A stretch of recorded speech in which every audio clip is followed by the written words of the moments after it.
ဒီနေ့မှာတော့ကျွန်တော်တို့တငယ်ချင်း၄ယောက်တည်းတယောက်ဖြစ်တဲ့ဝေယံလင်းဘုန်းကြီးဝတ်တာကိုတော့တောင်းမှဖြစ်ပါတယ်ဆိုတော့ဘလို့လွယ်သွားအောင်လဲဆိုတာကတော့အားလုံးပဲအဆုံးထိလိုက်ပါကြည့်ရှုပေးကြပါဦးခင်ဗျာဝါဆက်ပြန်တွေ့ပြီဆိုတော့အခုကျွန်တော်တို့လမ်းလျှောက်အောင်ဖြစ်ပါတယ်တော့နေပူကြီးထဲမှာစီပင်ရုံနောက်ဘက်ကလမ်းလို့တော့ပြောတယ်ဒါမဲ့စီပင်ရုံနောက်ကဘယ်လမ်းလဲဒီဒါကျောင်းနိုင်ကိုတော်လေးရဲ့ဒုက္ခပေးမှုတွေနဲ့နေပူရဲမှလမ်းလျှောက်တာမပြောချင်လဲဟမ်လို့ပြောရမယ်ရမ်းပြောတာပါပူကြီးထဲမှာကျွန်တော်တို့ထပ်မှန်ပြီးတော့လမ်းလျှောက်နေဖြစ်ပါတော့ပလန်းကိုလည်းကျွန်တော်ဖြတ်လာဖို့ရပြီဒါမဲ့ဆရာသမားပူတော်ကကျွန်တော်တို့လမ်းညွန်လိုက်တာတလွဲကြီးကျွန်တော်တို့ဘုံချောင်းရှာတယ်ဒါမဲ့သူတို့ဒီဘက်တွေကကျွန်တော်တို့ဟိုဘက်တွေလိုမျိုးဘုံချောင်းနာမည်ပြောလိုက်လို့ရှာလို့လွယ်လွယ်ကူရတယ်ဘတ်တော့မဟုတ်ဘူးကျွန်တော်ဟိုဘက်တွေဆိုလို့ရှိရင်ညာအဲ့လိုသိရမလားဘုံချောင်းနာမည်ပြောလိုက်လို့ရှိရင်ရှာကွာလွယ်တယ်ဒါမဲ့အခုကျွန်တော်တို့ပြောတယ်ဒါမဲ့ဘုံချောင်းနာမည်မသိဘူးပေါ့နော်ကျွန်တော်ဒီကတော့ဟိုရက်ကွက်နာမည်သူပြောမှရမှာဆိုတော့ဒီဘက်တွေမှာဒီဘက်ဟိုနေပဲရောက်နေဘယ်လိုပြောရမလဲအဲ့လိုမျိုးရက်ကွက်တွေကရက်ကွက်မပြောလို့ရှိရင်တော့ဘုံချောင်းရှာကွာမလွယ်ဘူးလို့ပြောတော့အခုဟုတ်တယ်နေကျွန်တော်ချက်ဆောင်ကြည့်လာအောင်မယ်ဖုံးနည်းနည်းအခုကျွန်တော်ဒီမှာတစ်ခုနှစ်ခုကျွန်တော်တောက်ပြီးတော့ခဏဆောင်ကြည့်လာအောင်မယ်ကျွန်တော်အဆင်မပြေဘူးဆိုရင်တော့ဖုံးရောက်မသွားတော့ဘူးကျွန်တော်ပြန်တော့ပါမယ်ကိုတော့ဖုံးပြန်ခေါ်တယ်အားထောင်ကြည့်တာဒီတဲ့ကိုရှေ့ကိမသိဘူးလေထိုင်ချောင်းဝင်ပြီးနောက်တစ်ကိဆိုအေးလေထိုင်ချောင်းဝင်ပြီးနောက်တစ်ကိအားမီးတက်ရုံနေပါရှိတယ်လေငါ84စီးတာလား84စီးရောက်တယ်84စီးရောက်တယ်အကိမှာထိုင်နေတယ်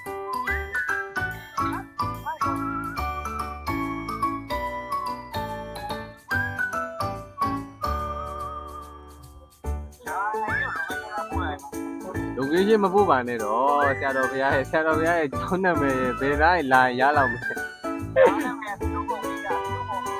ပြီးတော့ဘယ်ခင်းနဲ့နီးတာလဲရက်ကွက်နာမည်ရက်ကွက်နာမည်မသိဘူးနေရရက်ကွက်မဟုတ်လို့ခေါင်းလုံးနဲ့လည်းနီးရဲဘယ်ကားကိန်းနဲ့နီးလဲအေးကိုပို့ထားတယ်လူကြီးချင်းကိုကြည့်လိုက်လူကြီးချင်းနဲ့အလုံးလုံးလို့မရဘူးဒီနားလူတွေကဘူးမှမသိဘူးလို့ဆရာတော်ဘုရားရတယ်ကိုကြည့်နေကြအောင်ကိုတော့ညာကိုတစ်ဖိုက်ရမ်းများဆရာတော်ဘုရားပြီးလိုက်တော့ဆရာတော်ဘုရားတော့ကျွေးရင်နေပြီနေဘူးရဲ့နှစ်ခေါက်လောက်ရှိပြီလမ်းလျှောက်နေတာဖုန်းလည်းမကန်ဘူးနော်ကိုတော့တိုင်းတော့ကြည့်တော့ရေသွန်းသားနေတယ်ဆက်တဲ့နိုင်ကိုဘယ်ဆရာတော်ကသွန်းသားလဲတက်ခွဲသွန်းသားလေကိုတော့ရဲ့ရောက်တာအဲ့လိုဒီကနေတော့ခန်းလိုက်ရမလားနေရမသိဘူးလို့အခုက124ဂိမ်းပါလို့124124ကတိုင်းအောင်ပဲချိုင်းတာဆိုင်ကြောက်ပြီးနောက်တစ်ဂိတ်ဆိုဟိုတန်လေးမချိုင်းပါဝါးရီရတယ်တော့တန်လေးမချိုင်းပါဝါးရီဘာပြီးွားဘာကပြီးွားခဏတလေးဆိုတော့တန်လေးဟိုကတော့တော့ကြောင်းအောင်တော့ရဝါလို့ဘာကွာဘာလို့124တော့ဘာမှမရောက်သေးဘူးမရောက်သေးပါအဲ့တော့ဆက်ပြရတယ်နောက်ပဲဆက်ရောက်သေးတယ်ဆရာမလာတော့မဟုတ်ဘယ်ဘက်မချိုးခေါင်းလုံးမလာတာလည်းဘာမှမလုပ်ဘူးဘာလို့လဲဟုတ်ကဲ့အဲ့ဒီဒီဘက်ဒါလေးကိုအိမ်ကိုပြန်မဲ့တော့ပြန်ပြီးလိုက်ခဏဆက်လေးကိုပြန်စီးပြီးတော့မစီးရခွန်းတော့လုံးမတိုင်တော့လိုက်ခွန်းတော့လုံးမတိုင်မှာတင်းပြောရင်တင်းဝအဲ့ဒီဘယ်လိုဖြစ်လမ်းချောက်ဖြစ်လာရတဲ့နေဝရန်နေဝရခွန်းတော့လုံးသိရမယ်ခွန်းတော့လုံးမတိုင်ဟုတ်ကဲ့ကျောင်းကဘယ်လောက်တော့နာမည်ကြီးလဲဆိုလို့ရှိရင်ဘူးမှတော့မသိပါဘူးကျွန်တော်တဲ့တော့ကျောင်းနိုင်ဘုံကြီးနဲ့သူနဲ့2ယောက်ပဲရှိမယ်နဲ့တူတယ်နှစ်ပါးလေးများသတင်းသုံးနေတာတော့မသိဘူးကြာဒီကျဲတဲ့ပြီးတော့ဘာလဲပြင်လာမှာရှင်ကတော့မကောင်းလာဘူးဒီတောင်းကြည့်လိုက်တော့ရောက်လာပါပြီဟုတ်ရောက်နေကျွန်တော်တို့တော့ကြောက်အများကြီးတော့လာခဲ့တာဟို ဒီမှာပါဆိုလမ်းညွန်ရမ်းတော်ပါတယ်ဒီကိုတော့ပါ လမ်းညွန်တော့ လူထွက်လာတဲ့ခါကျလို့ရှိရင် ငှားလိုက်ပါ လွယ်အောင်လာမဟုတ်လားဟမ်ပြောကြည့်အောင် ဒီကအကြောင်းရောက်ဘူးလေဟိုမှာ ဟိုမှာပါပြီ ကိုတွေတဲရင်မလို့ကတော့ဘုန်းကြီးထွက်ချင်နေရ သာသာ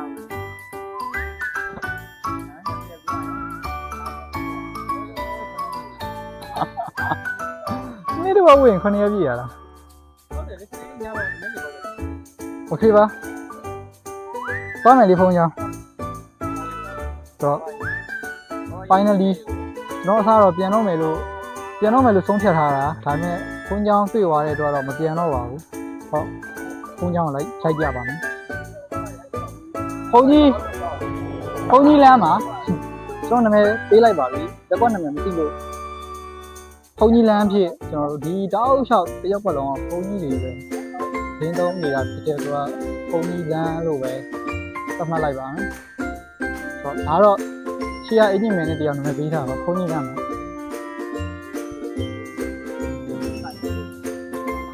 โอเคပါ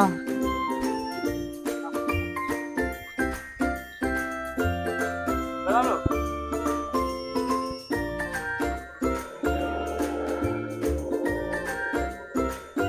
သာလက်ပါတဲ့မနက်ခင်းလေးရတော့ပြောနေကြစကားအတိုင်းပဲဆိုပြီးတော့ချိကားတိုက်သွားပြီဆိုတော့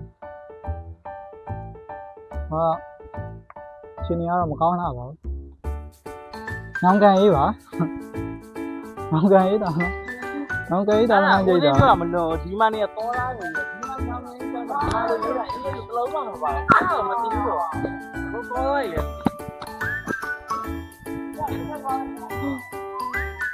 ဒီပြောမှားလားကြားတဲ့ကောင်းမှာဒီပြောမှားညောင်းညောင်းကြားတဲ့ကောင်းမှာနှစ်သိမ့်ခံလိုက်ရပြီနော်ဒီလိုပဲတဲ့ဒီလိုပဲတဲ့ဟာကောင်းမှာနှစ်သိမ့်ခံလိုက်ရတိုင်း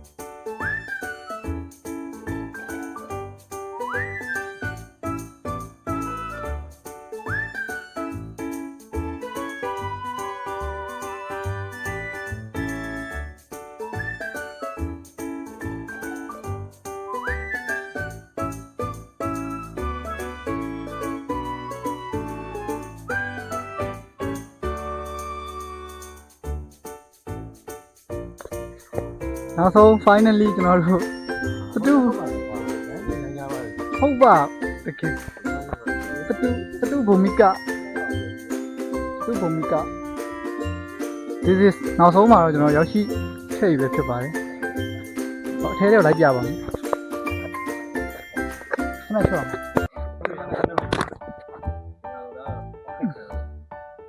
ခဏချောပါပါတယ်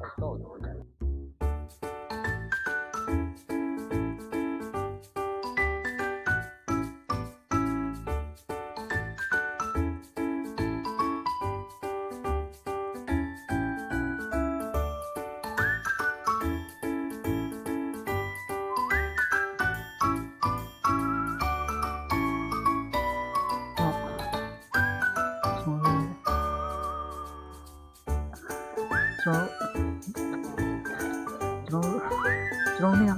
ညနေရတော့ကျွန်တော်မနက်ကတော့ကျွန်တော်ဒီဂျူလာတော့ကြည့်နေလို့ပေါ့နော်ကိုရောကျွန်တော်ကြည့်နေတယ်ကုန်းနေတယ်ဒီလိုဆက်မယ်ခဏလိုက်ဒါနဲ့ကျွန်တော်လမ်းရောက်တော့လမ်းနေမှားတယ်ဒီလိုပဲကြည့်လို့ကြောင်ကောင်းတော့အဲ့တော့ဘာမှ